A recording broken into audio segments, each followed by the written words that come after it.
제2장.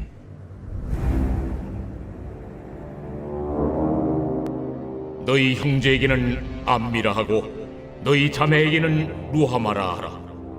너희 어머니와 논쟁하고 논쟁하라. 그는 내 아내가 아니요 나는 그의 남편이 아니라. 그가 그의 얼굴에서 음란을 제하게 하고 그 유방 사이에서 음행을 제하게 하라. 그렇지 아니하면 내가 그를 벌거벗겨서 그 나던 날과 같게 할 것이요 그로 광야같이 되게 하며 마른 땅같이 되게 하여 목말라 죽게 할 것이며, 내가 그의 자녀를 궁일이 여기지 아니하리니 이는 그들이 음란한 자식들임이니라. 그들의 어머니는 음행하였고 그들을 임신했던 자는 부끄러운 일을 행하였나니, 이는 그가 이르기를 나는 나를 사랑하는 자들을 따르리니 그들이 내 떡과 내 물과 내 양털과 내 삶과 내 기름과 내 술들을 내게 준다 하였음이라. 그러므로 내가 가시로 그 길을 막으며 담을 쌓아 그로 그 길을 찾지 못하게 하리니, 그가 그 사랑하는 자를 따라갈지라도 미치지 못하며 그들을 찾을지라도 만나지 못할 것이라. 그제야 그가 이르기를 내가 본 남편에게로 돌아가리니 그때 내 형편이 지금보다 나았으리라 하리라. 곡식과 새 포도주와 기름은 내가 그에게 준 것이요 그들이 바알을 위하여 쓴 은과 금도 내가 그에게 더하여 준 것이거늘 그가 알지 못하도다. 그러므로 내가 내 곡식을 그것이 익을 계절에 도로 찾으며 내가 내 새 포도주를 그것이 맛들 시기에 도로 찾으며 또 그들의 벌거벗은 몸을 가릴 내 양털과 내 삶을 빼앗으리라. 이제 내가 그 수치를 그 사랑하는 자의 눈앞에 드러내리니 그를 내 손에서 건져낼 사람이 없으리라. 내가 그의 모든 희락과 절기와 월삭과 안식일과 모든 명절을 폐하겠고, 그가 전에 이르기를 이것은 나를 사랑하는 자들이 내게 준 값이라 하던 그 포도나무와 무화과나무를 거칠게 하여 수풀이 되게 하며 들짐승들에게 먹게 하리라. 그가 귀걸이와 폐물로 장식하고 그가 사랑하는 자를 따라가서 나를 잊어버리고 향을 살라 바알들을 섬긴 시일대로 내가 그에게 벌을 주리라. 오늘 말씀은 본 남편에게로 돌아가리라 라는 제목으로 함께 말씀을 나누겠습니다. 오늘 본문의 말씀은 이제 이스라엘 백성들을 향해서 하나님께서 다시 돌아오도록 하시는 간곡한 내용이 들어있는데요. 마치 무엇으로 비유를 하고 계시냐면 바람 나가서 나갔던 부인이 이제는 본 남편으로 돌아와야 된다라는 개념으로 이야기를 합니다. 그러니까 성경에서는 본 남편이 누구냐? 하나님이라는 것이죠. 그래서 하나님께로 돌아오는 것이 너희가 해야 될 일인데, 그것에서 너희가 돌아오지 아니함으로 인해서 오히려 하나님께서 너희가 경제적 번영을 경험하고 있지만 그것을 다 앗아가 버리겠다, 하나님께서 이렇게까지 경고하고 있는 내용이 오늘 본문의 말씀입니다. 그러면서 그들에게 마치 오늘 1절 말씀에는 너희 형제에게는 암미라 하고 너희 자매에게는 루하마라 하리라. 이 말씀은 1장에 나와 있는 것처럼 호세아가 그의 아내 창기와 결혼을 해서 딸을 낳았을 때 처음에는 로암미, 즉 긍휼이 없다라는 개념으로 이름을 짓게 하셨고요. 그리고 또 하나는 로 루하마, 긍휼이 없다, 로암미, 나의 백성이 아니다, 이렇게 지으셨거든요. 그러면서 이스라엘 백성들에게 경고하게 하셨는데, 이제는 그 로라는 말은 히브리어로 아니다라는 뜻이거든요. 그래서 이제 루하마 그러면 긍휼이 있는 백성, 암미 그러면 나의 백성으로 부르겠다, 이렇게 말씀하고 계시는 겁니다. 그러니까 너희가 나의 긍휼을 입고 나의 백성이 되도록 빨리 속히 돌아오라, 이렇게 말씀하고 계시는 내용이 먼저 그 이름에 대한 내용으로 말씀을 하고 있습니다. 그러면서 이제 음란한 이스라엘 백성들을 향해서 마치 다른 남자를 따라갔던 고멜처럼 너희가 지금 우상을 숭배하는 것이 집안에 바람을 내고 간 여인과 같은 것이다, 이렇게 말씀하고 계시는 겁니다.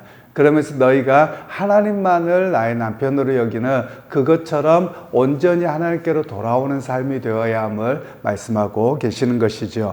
그러면서 그들은 오늘 이 고멜이라고 하는 여인은 선지자의 부인이 되었음에도 불구하고 자신의 삶을 거룩하게 함, 그 거룩하게 함은 한 남편만을 지아비로 여기고 온전히 서야 되는데 너희가 하나님과 그리고 우상을 같이 겸하여 섬기고 세상을 같이 섬기는 그런 여인과 같다라고 이야기를 하고 계시는 겁니다. 그런 면에서 오늘 우리 각자에게도 되돌아보아야 될 것인데요. 사실 우리가 세상에 살아가면서 예수님께서도 말씀을 하셨습니다. 너희가 하나님과 돈을 겸하여 섬길 수 없다라고 말씀을 하셨어요. 그런데 우리가 실상의 삶을 보면 하나님을 섬기는 것과 함께 돈을 최우선으로 여기는 그런 모습이 되어 가고 있는 시대의 모습입니다. 종종 우리가 언어 생활에서도 삶이 드러나는데요. 뭐니 해도 돈이 최고야 라고 이야기를 하거나 어떤 것의 결정이 결국 돈이 있어야 돼 라고 말한다는 것은 사실은 하나님만을 섬기는 게 아니라 돈도 섬기고 있다는 것을 방증하고 있는 겁니다. 비록 돈이 없어도 또 때로는 어떤 일들 할 때 경제적인 어려움이 있다 할지라도 그래도 하나님 의지하고 하나님이 베풀어 주실 것을 바라봅시다. 이렇게 대화가 돼야 됩니다. 그런데 교회 안에서나 많은 이들의 속에서 보면 실제로는 돈으로 최종적인 이야기를 한다는 말은 돈이 결정권자고 돈을 숭배하고 있다라고까지 말할 수 있는 것입니다. 그래서 여러분 오늘 우리가 하나님 앞에 회개해야 될 일들은 우리가 하나님을 섬기면서도 은연중에 물질적 가치관 속에 머물러 있는 마치 오늘 고멜과 같이 우상 숭배하고 있는 또 이스라엘 백성들과 같이 우상 숭배와 타락하여 있는 모습은 아닌가 우리 자신을 살펴야 될 때가 지금의 모습이라고 말할 수 있는 것입니다. 그러면서 오늘 성경에서는 너희 어머니와 논쟁하라 이렇게 먼저 2절에 말씀하고 있는 것은요. 어머니가 고멜인데 이 고멜이 그 세상적으로 타락하고 자녀들에게 똑같은 영향을 미치고 있는데 그와 싸워서 그 길을 걸어가지 아니하도록 말씀하고 계시는 겁니다. 오늘 우리도 마찬가지입니다. 우리가 세속주의적인 가치관과 끊임없이 싸우지 아니하며 그냥 물들어 버리게 되어집니다. 어찌 보면 과거 2000년대 초반에 이런 책들도 나왔습니다. 세속주의에 물든 기독교, 또 세속에 경영학에 물든 기독교, 뭐 이런 책들이 나왔었다 그랬습니다. 즉 무슨 이야기냐면 세상의 가치관이 교회 안에 너무 영향을 미쳐서 교회조차도 화려해야 되고 그리고 교회조차도 어떤 것들에 결정하는 것이 세상의 경영학이 들어와서 움직이고 있는 것을 안타까워하면서 기록되었던 책들입니다. 사실 우리 안에서도 교회라고 하는 것은 어떤 가치관이 있어야 되느냐, 믿음의 순수성의 가치관이 있어야 되는데 오히려 그렇지 못하고 있다는 겁니다. 실제로 사람들이 교회를 옮기는 모습도 마찬가지입니다. 물론 어찌할 수 없어서 옮기는 경우도 여러 가지 이유가 있을 것입니다. 그런데 많은 경우에 보면 다른 걸로 포장을 해서 그렇지 사람들이 어떤 가치관이냐, 마치 우리가 구멍가게 다니다가 구멍가게보다는 슈퍼가 낫고 슈퍼보다는 쇼핑센터나 백화점이 낫고 뭐 이런 것처럼 사람들이 종교 쇼핑을 하고 있는 모습이라고 이야기를 합니다. 이 과거에 종교 쇼핑이라는 말이 한참 유행이었는데요. 이건 어떤 의미냐면 마치 백화점에를 가거나 큰 마트에를 가면 이것저것 다 있습니다. 그럼 이것저것 다 있는 것을 보면서 그 중에 하나를 내가 선택하거나 또는 그곳에 있으면 내가 괜찮은 사람으로 여긴다는 겁니다. 그래서 종교 쇼핑이라고 하는 것은 교회가 작은 교회들은 이것저것이 없습니다. 있는 것밖에 없고요. 부족하다는 것이죠. 그러나 대형 교회를 가면 이것저것 다 있다라는 겁니다. 그러면 그곳에 가면 내가 백화점을 다니고 내가 어느 정도 되는 사람인 것처럼 그렇게 여기고 있는 것을 종교사회학에서는 종교 쇼핑이다라는 말을 이야기합니다. 오늘날 많은 이들이 교회를 그렇게 여기고 있다라는 겁니다. 내가 큰 교회를 다니면 심지어 직분자들도 마찬가지입니다. 큰 교회를 다니면 내가 그만큼 높은 위치에 있고 작은 교회를 다니면 그 사람은 보잘것없는 사람처럼 여기는 마치 신분의 차이로 여기는 그런 모습이 우리 주변에 은연중에 많이 있습니다. 그냥 은연중에가 아니라 어찌 보면 대놓고 있는 경우도 있더라고요. 뭐 직분자들에게도 그렇고 목사들에게도 그렇고 다 똑같이 그렇게 행동하고 있더라라는 겁니다. 이건 완전히 세속주의의 모습이죠. 오히려 교회라고 하는 것은 크고 작고의 모습이 아니라 교회 공동체, 하나님을 예배하고 의지하는 믿음의 공동체라는 이야기가 우선되어야 되는데 오히려 그것이 깨어져서 세속주의에 물든 우리의 모습을 여실히 드러낸다고 할 수 있겠습니다. 어찌 보면 이것이 무엇이냐? 세속주의에 무릎 꿇은 기독교의 모습이라는 겁니다. 이 세속주의에 무릎 꿇었다라는 개념이 오늘 성경에서 이스라엘 백성들이 세속주의와 또 자기의 먹고 사는 일을 최우선으로 여기다 보니 바알 숭배를 하게 되는 그런 모습까지 가게 됩니다. 그러면 그들이 하나님을 떠났느냐? 떠나지는 않았어요. 하나님도 예배하고 그리고 바알도 섬기고 눈에 보이는 것이 좋다고 하면 최우선으로 여기는 것이지요. 바로 그것을 하나님께서는 영적인 음행이다라고 말씀하고 계시다라는 겁니다. 오늘도 우리에게도 마찬가지입니다. 세상에 발을 딛고 살아가기에 물질이 필요하기는 하지만 결론이 물질로 이야기된다. 그럼 영적으로 우상 숭배하고 있는 것입니다. 영적인 음행의 상태에 들어가 있는 것이라고 오늘 성경은 경고하고 계시다라는 말씀입니다. 그런 의미에 여러분 오늘 하나님께서는 이 여로보암 시대에 이사야 선지자와 미가 선지자와 호세아 선지자가 활동했는데요. 이때 메시지들을 보면 가장 경고가 심합니다.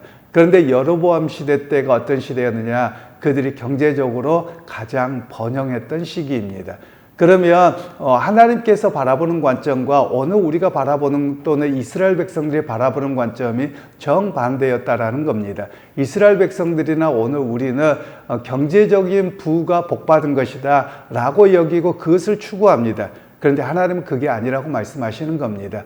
하나님은 오히려 경제적인 부를 추구함으로 인해서 하나님도 이용하고 바알도 이용하는 영적인 음행 상태로 들어가서 하나님께서 그것을 다 쓸어버리시겠다 이렇게 말씀하고 계시는 겁니다.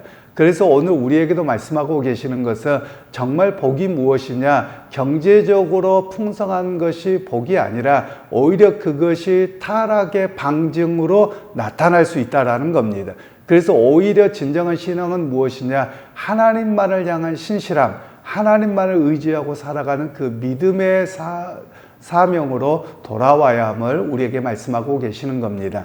그래서 오늘 본 남편에게 돌아가라 이런 말씀은 우리의 진정한 남편, 우리가 온전히 섬기고 예배하고 예속되어야 될 분은 여호와 하나님뿐이지 세상의 종교나 세상의 물질이 아닙니다 라는 이야기를 우리에게 말씀하고 계시는 겁니다. 그러니까 여러분 오늘 우리가 세상에 살아가지만 우리가 끊임없이 깨어있지 않으면 안 됩니다. 로마서의 말씀에서도 너희가 이 세대를 본받지 말고 라고 이야기를 합니다. 그만큼 세상의 영향력이 강하다라는 이야기죠. 그래서 여러분 오늘 이 아침에도 기도하실 때 하나님 내가 오늘 또 믿음으로 세상으로 나갑니다. 나도 모르는 사이에 혹시라도 세속주의의 영향을 받아서 믿음의 가치보다도 물질의 가치, 세상의 힘의 질서 이런 것들을 더 우선시하고 있지 않는지 우리 자신을 되돌아보면서 하나님 그것과 맞서서 오직 믿음으로 승리하는 내 모습 되게 하옵소서. 그 고백이 오늘 하루가 있기를 소원하고 그 결단으로 오늘 하루도 승리하는 여러분 모두가 되시기를 주님의 이름으로 축원합니다. 하나님 오늘도 세속주의적 가치관이 우리에게 깊은 영향을 미치고 있습니다. 이런 영향력은 이스라엘 백성에게도 있었고 오히려 그것이 계속되어졌을 때 하나님이 징계하셨던 사건들을 우리가 알고 있기도 합니다. 하나님 오늘 우리 자신을 되돌아보게 하셔서 믿음의 가치를 빼앗기지 않고 세속주의적 가치관에서 이겨내게 하시고 하나님이 인도하시고 동행하시는 믿음의 발걸음 속에 승리하는 우리 모두가 되게 하옵소서. 예수님의 이름으로 기도하옵나이다. 아멘.